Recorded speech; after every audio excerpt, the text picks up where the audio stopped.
ಒಂದ್ ಕಡೆ ಅವರಿಲ್ಲ ಅನ್ನುವಂತಹ ಕೊರಗು, ಮತ್ತೊಂದ್ ಕಡೆ ಅವರಿಲ್ಲ, ಅವರು ಮಾಡಿರುವಂತಹ ಸಿನಿಮಾಗಳು ರಿಲೀಸ್ ಆಗ್ತಿಲ್ಲ ಅನ್ನುವಂಥದ್ದು. ಮೊನ್ನೆ ಅಷ್ಟೇ ಕರಿಯರ್ ರಿಲೀಸ್ ಆಗಿರುವಂತದ್ದು ಎಷ್ಟು ಖುಷಿ ಕೊಟ್ಟಿದೆ.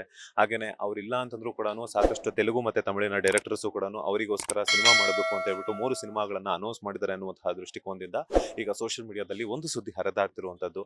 ಅವರು ಒಳಗಡೆ ಇದ್ರು ಕೂಡ ಅವ್ರಿಗೋಸ್ಕರ ಸಿನಿಮಾ ಮಾಡೋದಕ್ಕೆ ಅಷ್ಟೊಂದು ಜನ ನಿರ್ದೇಶಕರು ಮತ್ತೆ ನಿರ್ಮಾಪಕರು ಬರ್ತಿದ್ದಾರೆ ಅಂತಂದ್ರೆ ಖುಷಿ ವಿಚಾರನೇ ಅಲ್ಲ ಸರ್. ಇದೇನು ಗೊತ್ತಾ, ಅವ್ರದ್ದು ಯಾವುದೇ film old is gold release ಆಯ್ತಾನೆ ಇರಲಿ, ನಾವು ನೋಡ್ತಾನೆ ಇರ್ತೀವಿ. ರಿಲೀಸ್ ಆಯ್ತಾರಲ್ಲ, ನಾವು ನೋಡ್ತಾನೆ ಇರ್ತೀವಿ. ಪ್ರತಿಯೊಂದು ಪಿಕ್ಚರು ನೋಡ್ತೀವಿ, ನಾವು ಪ್ರತಿಯೊಂದು ನೋಡ್ತೀವಿ. ಯಾಕಂದ್ರೆ ಅವ್ರದ್ದು ಒಂದು ಆಕ್ಟಿಂಗ್ ಹಂಗೆ ಇದೆ, ಒಂದು ಲೆವೆಲ್ ಇದೆ, ಒಂದು ಗತ್ತಿದೆ.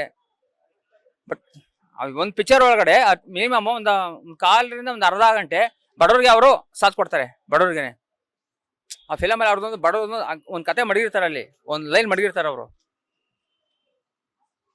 ಯಾಕೆ ಅಂದ್ರೆ ಅವ್ರ ನಿಜ ಜೀವನ, ಅದು ಸತ್ಯ, ಅದು ಅವ್ರು ಹೆಂಗವರು ಅದನ್ನ ಒಂದು ಪಿಕ್ಚರ್ ಅಲ್ಲಿ ಸ್ವಲ್ಪನಾದ್ರು ಇಕ್ಕಿರ್ತಾರೆ. ಅದೇ ಸರ್ ಖುಷಿ ನಮ್ಗೆ. ಶಕ್ತಿ ಯೋಜನೆಯಡಿ ಮಹಿಳೆಯರು ಇಂದು ಹಣದ ಹಂಗಿಲ್ಲದೆ ಸಂಚರಿಸುತ್ತಿದ್ದಾರೆ. ಸಂಕೋಚದ ಬೇಲಿ ಸರಿಸಿ 668 ಕೋಟಿಗೂ ಅಧಿಕ ಉಚಿತ ಪ್ರಯಾಣದ ಮೂಲಕ ಇತಿಹಾಸ ಬರೆದಿದ್ದಾರೆ. ಇದು ಸಾರಿಗೆ ಸಂಸ್ಥೆಗಳ ಆದಾಯ ಹೆಚ್ಚಿಸಿರುವುದಲ್ಲದೆ ದೇಶದಾದ್ಯಂತ ಮಹಿಳಾ ಸಬಲೀಕರಣದ ಸಂದೇಶ ಸಾರಿದೆ. ನಾವು ನುಡಿದಂತೆ ನಡೆದಿದ್ದೇವೆ, ನಿಮ್ಮ ಪ್ರೀತಿ ವಿಶ್ವಾಸವನ್ನ ಉಳಿಸಿಕೊಂಡಿದ್ದೇವೆ. ಗ್ಯಾರಂಟಿ ಸರ್ಕಾರಕ್ಕೆ 1000 ದಿನಗಳು, ನನಸಾಗಿದೆ ಕೋಟಿ ಕನಸುಗಳು.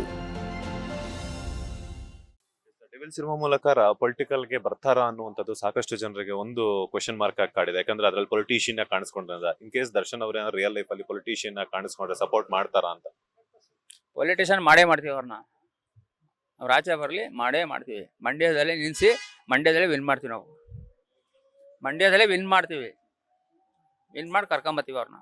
ಇದು ಸತ್ಯವಾದ ಮಾತು. ಚಾಮುಂಡಿ ತಾಯಿ ಮೇಲಾಣೆ, ಆ ಬೆಟ್ಟದ ಚಾಮುಂಡಿ ಮೇಲಾಣೆ, ಮಂಡ್ಯದಲ್ಲಿ ವಿನ್ ಮಾಡಿ ಬಂದೇ ಬರ್ತೀವಿ. ಇದರಂದ್ರೆ ಎರಡು ಮಾತೇ ಇಲ್ಲ.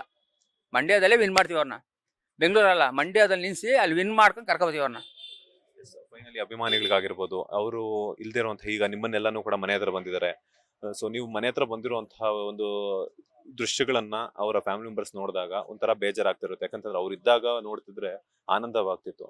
ಈಗ ಅವ್ರಿಲ್ಲ ಅಂತಂದ್ರೂ ಕೂಡ ನೀವು ಬಂದಿದ್ದೀರಾ. ಸೊ ಅವ್ರಿಗೂ ಕೂಡ ಒಂದು ಒಳಗಡೆ ನೋವಿರುತ್ತೆ. ಯಾಕಂದ್ರೆ ದರ್ಶನ್ ಅವರು ಬರ್ತ್ಡೇ ದಿನ ಇಲ್ವಲ್ಲ ಮನೆಯಲ್ಲಿ, ಮನೆ ಫ್ರೆಂಡ್ಸ್ ಜೊತೆ ಆಗಿರೋದು, ಫ್ಯಾಮಿಲಿ ಜೊತೆ ಆಗಿರೋದು, ಅಭಿಮಾನಿಗಳ ಜೊತೆ ಟೈಮ್ ಸ್ಪೆಂಡ್ ಮಾಡಕ್ ಆಗ್ತಿಲ್ವಲ್ಲ ಅನ್ನುವಂಥದ್ದು, ಆ ಒಂದು ಸ್ಥಿತಿ ಬಗ್ಗೆ ಮನೆಯವ್ರಿಗೂ ಕೂಡ ನೋವಿರುತ್ತೆ. ಅವ್ರ ಮನೆಯವ್ರಿಗೆ ಯಾವ ರೀತಿ ಒಂದು ಧೈರ್ಯವನ್ನ ತುಂಬ್ತೀರಾ, ಹಾಗೇನೆ ಅಭಿಮಾನಿಗಳಿಗೆಲ್ಲಾನು ಕೂಡ ಏನ್ ಹೇಳ್ತೀರಾ ಅಂತ. ನಾನು ಒಂದೇ ಮಾತು ಹೇಳ್ತೇನೆ, ಈಗ ಆಗಿದೆ ಒಳ್ಳೇದಾಗಿ ಆಗುತ್ತೆ. ಈಗ ಬಂದಿದ್ದೀವಿ, ನಾವು ಮನೆಗೆ ಹೋಗ್ತೀವಲ್ವಾ, ಹೌದಲ್ವಾ? ಅಕ್ಕ, ನಮ್ಮ ಅಣ್ಣನ ಮಗ, ನಮ್ಮ ಅಣ್ಣ ಚೆನ್ನಾಗಿ ಇದ್ದೇ ಇರ್ತಾರೆ. ಅವ್ರಿಗೆಲ್ಲ ಸಪೋರ್ಟ್ ನಾವಿದ್ದೀವಿ, ಎಲ್ಲರೂ ನಾವು ಸಪೋರ್ಟ್ ಇದ್ದೀವಿ. ಅವ್ರು ಒಳ್ಳೇದಾಗೆ ಆಗುತ್ತೆ, ಅವ್ರಿಗೇನು ನೋವಾಗಲ್ಲ.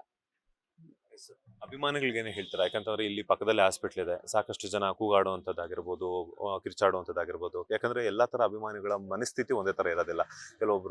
ಒಬ್ಬೊಬ್ರು ಮನಸ್ಥಿತಿ ಒಂದೊಂದ್ ತರ ಇರುತ್ತೆ. ಸೊ ಆ ತರದ ಮನಸ್ಥಿತಿ ಹೊಂದಿರುವಂತಹ ಅಭಿಮಾನಿಗಳಿಗೆ ಏನ್ ಹೇಳ್ತೀರಾ ಅಂತ? ನಾನು ಒಂದೇ ಮಾತು ಹೇಳ್ತೀನಿ, ಎಲ್ಲಿ ದೂರದಿಂದ ಬಂದಿರ್ತೀರಾ, ಇಲ್ಲಿ ಹತ್ರನೋ ದೂರನೋ ಬಂದಿರ್ತೀರಲ್ವಾ, ಬಂದಿದ್ದೀರಾ, ಈ ಸನ್ನಿವೇಶ ನೋಡಿದಿರಲ್ವಾ, ಬಂದಿದ್ದೀರಾ, ನಗ್ನಗ್ತಾ ಅಚ್ಚುಕಟ್ಟಾಗಿ ಮನೆಗೆ ಹೋಗ್ರಿ. ಬೆಳಿಗ್ಗೆ ನಿಮ್ಮ ಕೆಲಸ ಕಾರ್ಯಕ್ಕೆ ನೀವು ಹೋಗ್ರಿ, ನಗ್ನಗ್ತಾ ಇರಿ. ಎಲ್ಲೂ ಹೋಗಲ್ಲ, ಅಣ್ಣ ಬಂದೇ ಬರ್ತಾರೆ. ಅಲ್ಲಿ ತನಕ ಸಮಾಧಾನವಾಗಿರಿ. ಸಮಾಧಾನವೇ ಪ್ರಧಾನ ಅಂತ ನನ್ನ ಉದ್ದೇಶ. ಅಷ್ಟು ಮಾತ್ರ ಹೇಳಕ್ ಇಷ್ಟಪಡ್ತೀನಿ. ಓಕೆ. ಲೇಟೆಸ್ಟ್ ಹಾಗೂ ಇಂಟ್ರೆಸ್ಟಿಂಗ್ ಸುದ್ದಿಗಳಿಗಾಗಿ ಬಾಸ್ ಟಿವಿ ಕನ್ನಡ ಚಾನೆಲ್ನ ಸಬ್ಸ್ಕ್ರೈಬ್ ಮಾಡಿ. ಹಾಗೆಯೇ ಬೆಲ್ ಐಕಾನ್ ಪ್ರೆಸ್ ಮಾಡಿ. ಇದರ ಜೊತೆಗೆ ಫೇಸ್ಬುಕ್, ಇನ್ಸ್ಟಾಗ್ರಾಮ್, ಎಕ್ಸ್ ನಲ್ಲೂ ಮಿಸ್ ಮಾಡದೆ ಫಾಲೋ ಮಾಡಿ.